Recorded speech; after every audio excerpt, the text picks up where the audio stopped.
If we don't see.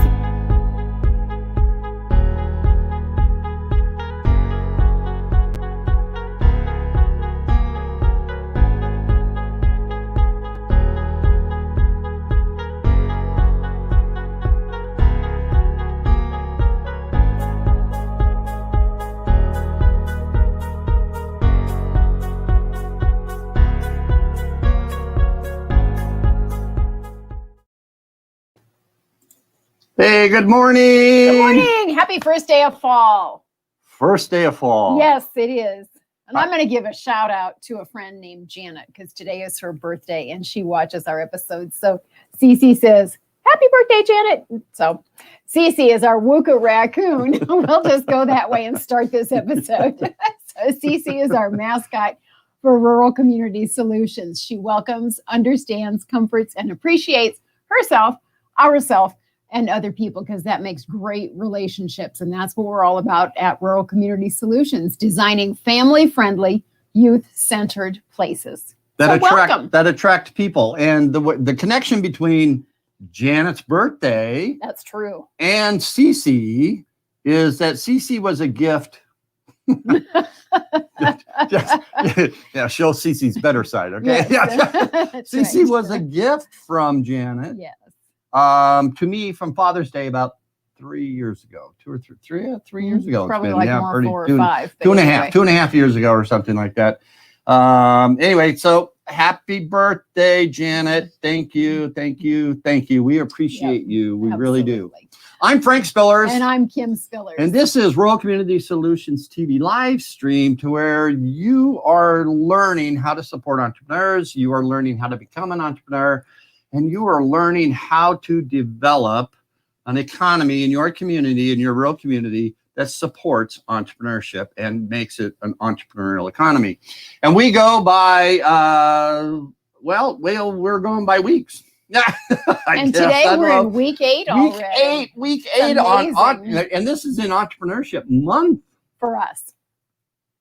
Yes, it is. Our whole focus around our pillar of entrepreneurship is that entrepreneurship and small business are so critical to rural America that we're devoting an entire month to talking about entrepreneurship. What do you do? What is it? What's an ecosystem? How can you help capitalize on that in your local area? How can you get a dream that you had in your head rolling around? How can you get that into a business that makes you money? That's what we're all about. And so we're devoting an entire month of September to entrepreneurship. And so because of that, today is the kickoff to National Small Business Week of 2020. And this is sponsored by the SBA, Small Business Administration, which is a government entity that helps and supports small businesses in this country. Now, the SBA is a very small organization, but they have a presence in every state. And one of the most important parts of the SBA is that when you look around and in Iowa here, it's in our community colleges. And most of the time, that's probably where you'll find it in your state. But it's called a Small Business Development Center. And I just want to give a shout out to the Small Business Development Center directors who work tirelessly on helping entrepreneurs. They help entrepreneurs from an idea, somebody coming through their door going, I have an idea for a business that I want to create, all the way up to somebody that has an established business of how they want to expand and grow a new product line or do some research or all sorts of things that deal with that. Small Business Week kicks off usually in May, but because of the pandemic, it was postponed this year to today. Starts off today, it goes to tomorrow and through Thursday. So the 22nd through the 24th, 22nd, 23rd, 24th will be small. And go to sba.gov, NSBW, and you will see some virtual events, and you can participate in National Small Business Week. We really give a shout out to all the small businesses out there, those that are side businesses. You might have a side hustle in your house. You might have a home-based business and work from your home. You might have a Main Street business, but it's all about small businesses. And when, when the SBA says small businesses, they're talking below 500 employees. Mhm. Now, For that's us. that's not, you know, You're in our, looking at our yeah, business. in our communities that we work with, a small that would incorporate the whole landscape. That would incorporate the largest manufacturer in town, Mhm. because most of the time they're right around 250 to 400 is a large, extremely large business in a For small rural community. America. And so that, by definition, is from the a small business at the SBA. I just kind of, Yeah. yeah, but so you want to, we really want to talk about today how to take your small business from concept and make some goals to get you to where you want to be. And if you have followed us all month, we have gone through how an entrepreneur thinks, from what is your purpose? How do you define your passion? Where do you find that passion? To how do you create the vision to where you want to be, to this week of goals? How do you set those goals that are stepping stones to get you from your vision, the contemplation where you are, to how do you achieve that vision and those steps that get you there? And so that's what we're going to be doing. You wanted to say something? Well, I just wanted to reiterate that the reason, again, this is so important to rural America is the statistics that we always refer back to, is that especially for rural communities, 98% of our new jobs, come from either your existing business space that you have on Main Street or in your community. They may be home-based businesses like ours, and your new business startups. That's why those ideas are so important to capture and to help bring to fruition, because for rural America, it's not those huge corporations that are going to be the mainstay of your economy. They tend to be, they could fluctuate. And your small businesses tend to be much more invested and committed to your community because they live there and they see themselves staying there for a lifetime. So that's why we really focus on entrepreneurship. And you want to look along your Main Street here too, specifically during this time from March until now.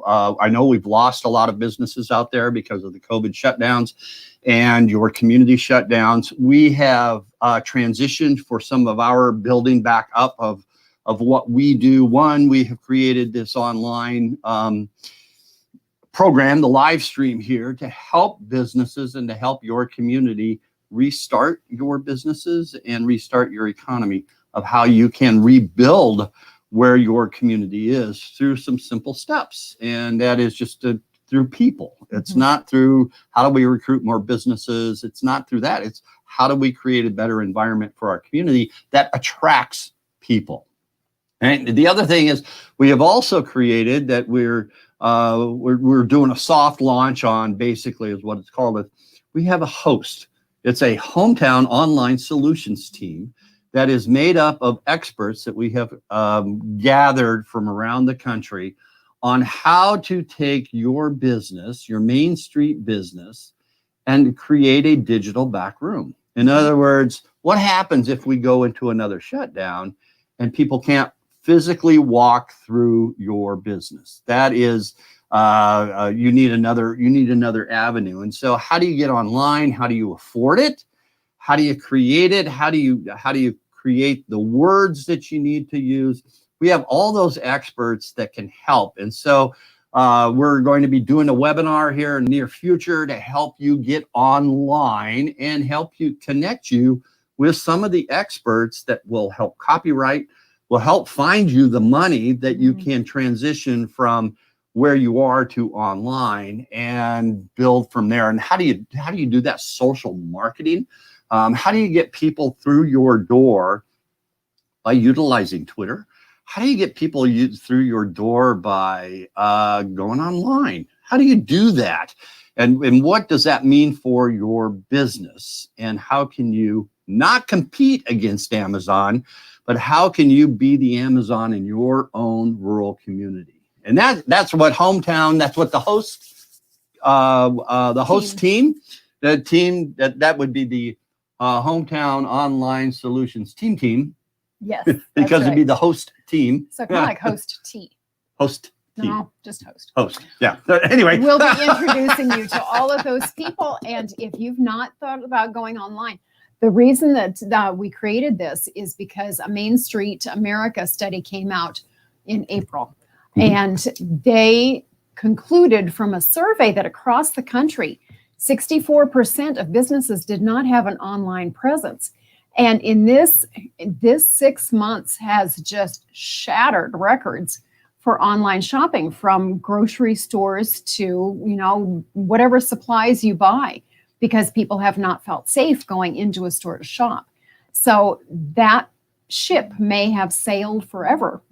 And so we want to be sure that you are prepared for a perennial expansion in your business. That's what we're looking for, is how to help your bottom line succeed over and over and over again. And so that's where Host comes in.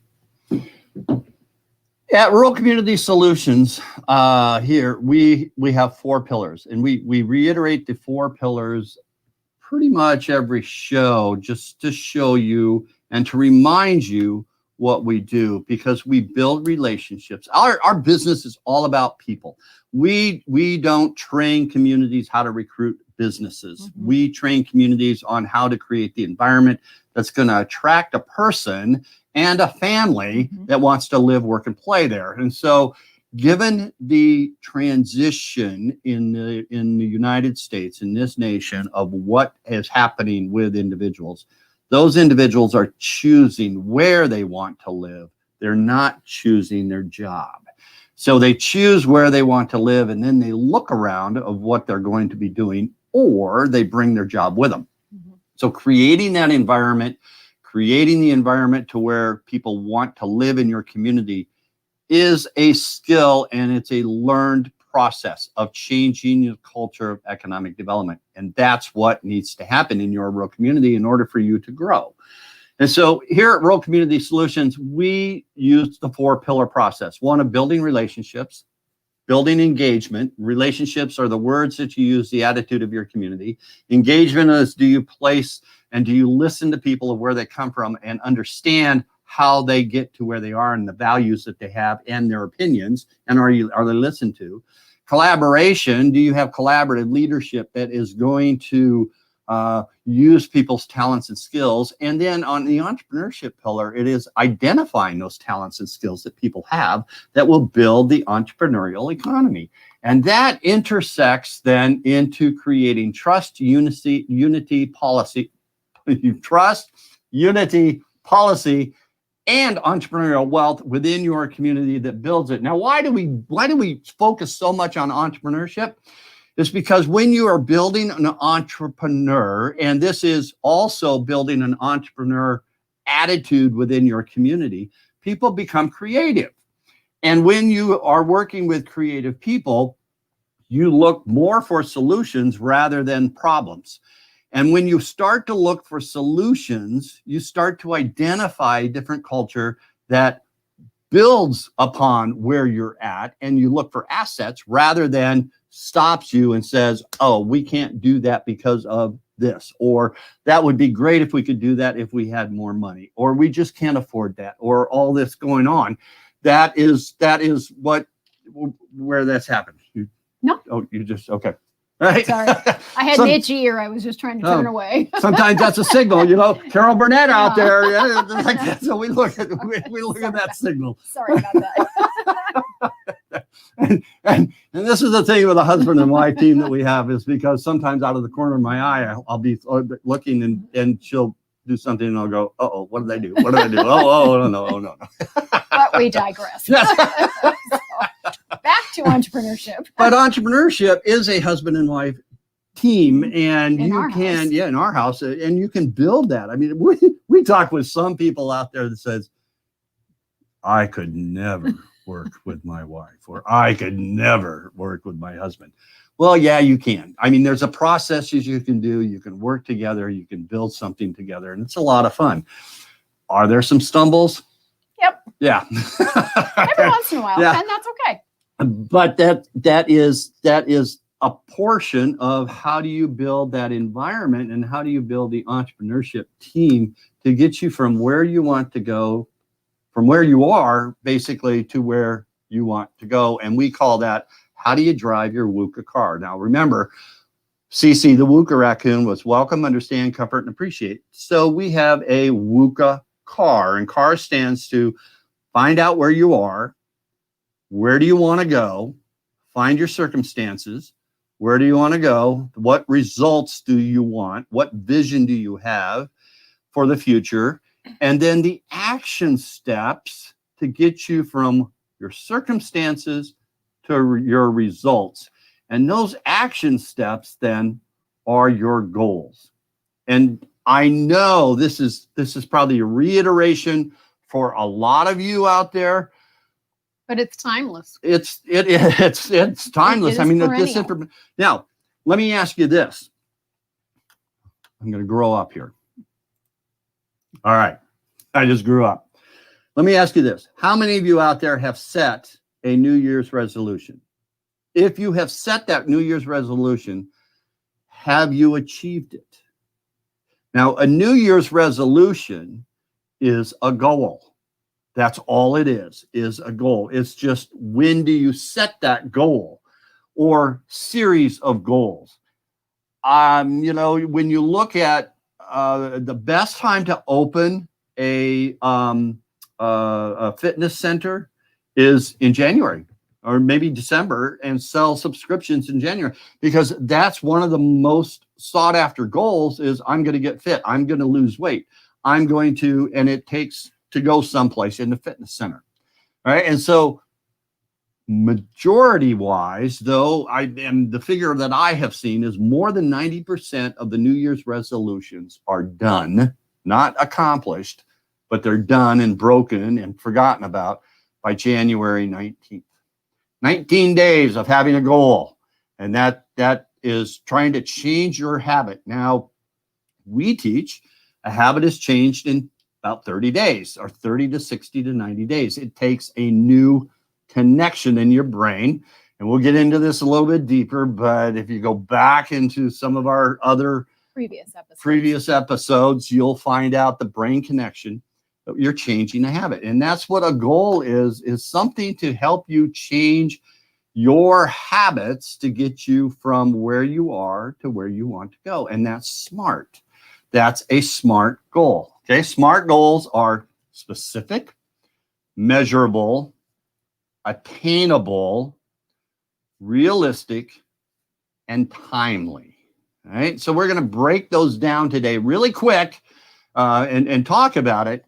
But you'll want to also come back tomorrow, because tomorrow we're going to interview Don Mackey, and he's going to talk about how a community can support entrepreneurs. Okay? And so you'll want to come back at how a community can set these goals to support entrepreneurship in your community and in that environment. Right? So that's tomorrow, not Thursday normally, but it's tomorrow of when we're going to have Don back on the show. But let's go back into the SMART, okay? Specific, all right? On your SMART goals for specific is you want to set real numbers with real deadlines. In other words, I am on specific, I am going to, let me take a weight goal, okay? This is how I explain that in workshops that we do. And maybe what you can do is, if you have a piece of paper, maybe you have a goal in mind. So you can think about your goal while Frank explains this example, and then you'll be able to walk through and take your own example and make it SMART. All right. And so your specific goal is this. All right. So say by September 25th, let's go. Okay. By September, what's the date today? The 22nd of 2021. I'm going to give myself a whole year, 12 months. All right. September 22nd. 2021, I am at my ideal weight of 175 at 5 o'clock in the afternoon on the 22nd of September, 2021.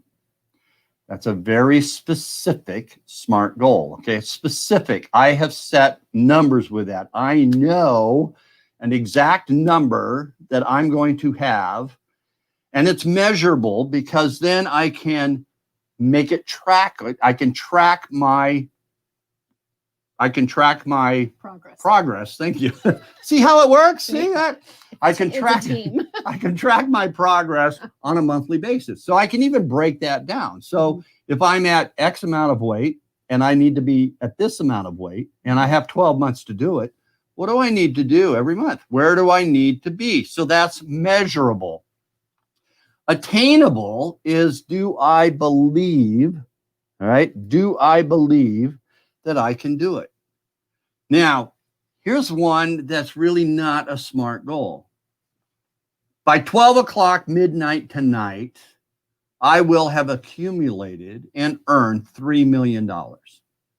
Now, if you said that, what's your first thought, or what's conversation going on in your head right away? Is, oh, yeah. How's that going to happen? Right. Right. Yeah, I've dreamed of that every day for years, and it still has never happened. All right. And so that, and sometimes that's the drawback of the power of attraction, is because people have a misnomer or misinterpretation of what that is, of what is attraction. Well, attraction is SMART goals. How do you set those goals that are going to get you to where you want to be? Because once you set that intention, you're going to start moving towards getting where you want to be.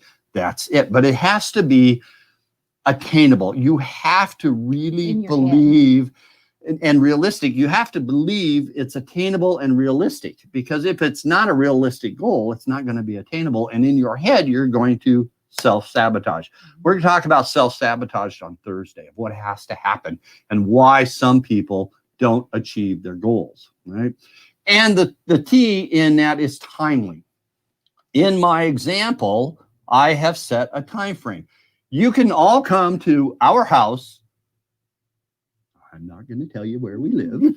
You can come to our house on September 22nd, 2021, and you can see my results. So that's very timely. At this specific time and date, I will have achieved my goal. And when you write your goals as a SMART goal, you want to write them in the current person. In other words, as they have just been achieved. I am in my house on September 22nd, 2021 on a scale, and I have achieved my ultimate goal of 175 of my weight. And it's 5 o'clock in the afternoon. I know that. So it's very specific on that. That is a goal. So the next thing you can do is write that on a goal card. Take out the piece of paper that you just got. Write down your goal and make sure that it's SMART. Make sure you're following the formula of SMART: specific, measurable, attainable, realistic, and timely. Okay, on that, and then follow that and write it down on a card, and then carry that card with you all the time. Put it in your wallet, put it in your purse, put it someplace to where you can pull it out and see it wherever you are. Right? Yeah, that's important. Keep it in front of you. Exactly. If you work from home, if you have a little cubby, wherever you might be, if you're a student, you can tape it to the door inside of your locker or your school books or something like that. The point is to keep the goals in front of you where you can see them often, and you're rewiring your brain, because the faster your brain believes it, the more likely it is to take place in the time frame that you have set in motion. So that's why the goal card is a really important aspect. That's one of the tools that you can use. We have things all over the house that remind us of what we want to do, where we want to go, where we want to be by a certain time.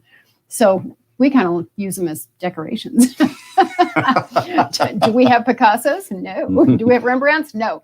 Do we have goals all over the place? Yes, absolutely, we do. Yeah, most people have wallpaper. Yeah, we have computer paper. Yeah, and that's okay. It is, because what happens is that surrounds you in an environment to be a success. I mean, this has defined who we are. But the other thing that you want to also do is that your goal will not happen immediately. You will be put on the plane. You will be driving your car towards your goal, but you won't immediately hit it, because if you immediately hit it, it's too easy. You want to create a goal to where you know you can achieve it, but it is out there, maybe even out of your comfort zone. And how is that comfort zone moving you towards becoming new? You want that goal to really push you. You want that goal to make you a new person. That is from internal. That is giving you the confidence that you can do anything. And so that's part of your planning process of creating the goals of your vision. So I don't know how to passionately express this, that this is an important step all month of how you identify and how you think like an entrepreneur. If you want that business to grow, if you want to create a life that you want to live, these are the steps you need to take to get you from where you are to where you want to be, no matter where that is, where you want to be. And if you're a community leader, these are important concepts for you to understand for your small businesses to grow and expand as well. Because every entrepreneur thinks like this. They have that passion. And this is why entrepreneurs kind of stay within themselves, is because people don't understand them. And what we're trying to do is help your community and help your community leaders understand how an entrepreneur thinks. And that's that first step that you need to, how do you attract those people? If you don't know how they think, you can't attract them, because you're not doing the right things. So if you want an entrepreneurial economy, if you want to build people in that and attract families that are creative thinkers and are really movers and shakers, this is how you have to think. I can't say this enough, is quit investing in things. Quit investing your community in things. Things like trails. Don't prioritize these. Yeah, I mean, right. you need to invest in people first. Right. Need to invest in people first. You need to identify who you want to attract. If you don't want entrepreneurs, then don't think like an entrepreneur. All right. If you want entrepreneurs, if you want to build your economy and attract people, you need to think like entrepreneurs. All right. And so this isn't a process for everybody. This is a process for a committed community that is sets an intention to attract a specific type of family. And if you're not that community, then that's okay. You just kind of keep doing whatever you're doing. And if it's working, great. If it's not, okay. Call us. Yep. keep doing what you're doing on there. But here at Rural Community Solutions, we look at the people. We look at your perception of the environment that you have set. This is why we encourage you to have this saying after every decision or during a decision-making point within your community. How will this decision affect kids? Because it's not you that you're planning for. You're not making the plan. You're not making the plan for the people that live in your community. You are making the plan for the people that live in your community's grandchildren or great-grandchildren. 25 years in the future, what environment will they be making decisions about within the leadership roles that they are in? That's how you make a community plan. That's the long term. That's how you change your culture. That's how you look at what you swept under the rug. This is how you get from where you are to where you want to be. And that is a culture changing shift. So a phrase that many people are familiar with is business succession, where you try to find a new owner or for someone to take over a business that has been longstanding on Main Street. So business succession. What Frank and I specialize in is community succession. And our E2 team, how do you take your community into the next generation and the next generation and the next generation to think very broadly and think very long for its long-term success and survival and profitability and prosperity. And so that's what we specialize in. That's what addressing culture will do for your community. That's how you make a welcoming WUCA community Environment. Yeah, yes, environment. that designs family-friendly, youth-centered communities. That's what we want to help you do. So if you're interested and you need to take action, if you want to change your environment, you need to contact us. You want to change your environment, then we can help you change that culture. We can help you move from where you are to where you want to be, creating that environment, creating that environment that will build an entrepreneur economy within your community. So take that step. There's our email address, frank@ghorizons.com or Kim@ghorizons.com. Let's see the consistency there. Okay. Absolutely. But we're go. Rural Community Solutions. And solutions is our name because we provide you solutions. We help you and lead you to some of those solutions that you need for your community.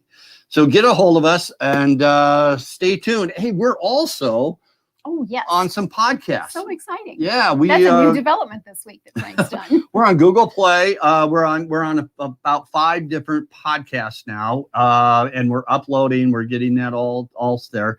But you can find us on Spotify, Google Play, some of your favorite podcast areas. We're accumulating more every day.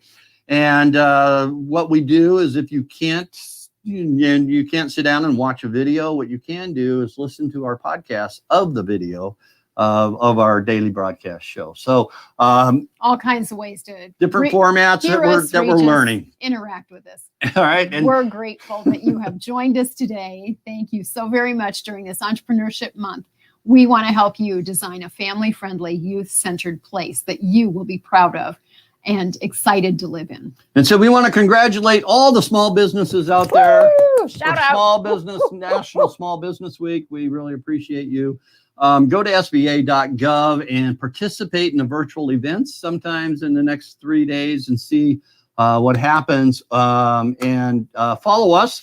Tomorrow, remember, Don Mackey's going to be here. We're going to be talking about how your community can support entrepreneurs and why that's really important for your community to do as we develop those entrepreneur ecosystems and help that environment. So I'm Frank Spillers. And I'm Kim Spillers. This has been Cece. Well, this hasn't been Cece, Well, but yeah, well, Cece. I saw Cece coming out of the corner of my eye.